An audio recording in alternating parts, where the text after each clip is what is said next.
بسم اللہ الرحمن الرحیم۔ السلام علیکم جی ناظرین، آپ دیکھ رہے ہیں F S media network. خبروں کا سلسلہ مزید آگے بڑھاتے ہوئے خبر شامل کریں گے ہارون آباد سے۔ ہمارے bureau chief Bahawalnagar Khurram Shahzad Malik کی رپورٹ کے مطابق deputy commissioner Bahawalnagar Zulfiqar Ahmed Bon کی ہدایت پر اسسٹنٹ کمشنر عامر محمود کی کارروائی۔ گورنمنٹ ہائی سیکنڈری اسکول 123 اکسار میں انٹرمیڈیٹ کے امتحانات میں اسسٹنٹ کمشنر ہارون آباد عامر محمود کا surprise visit. Assistant commissioner Haroonabad کی جانب سے تمام صورتحال کا جائزہ لینے کے بعد اسٹوڈنٹس کو نقل کروانے میں ملوث تمام عملہ کو معطل کر دیا گیا۔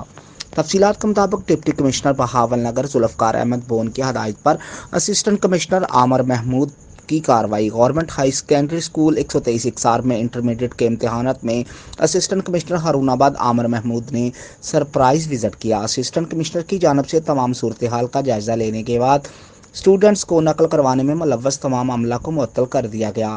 کافی دنوں سے امتحانات میں بچوں کو نقل کروانے کی خبریں سوشل میڈیا کی بھی زینت بنی ہوئی تھی۔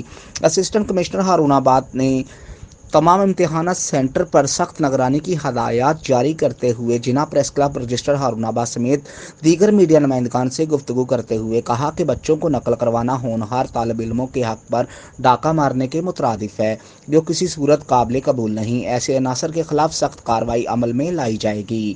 جی ناظرین، اب تک کے لیے اتنا ہی۔ آپ ہمارے چینل کو لائک، سبسکرائب اور شیئر کرنا مت بھولیں۔ پاکستان زندہ باد۔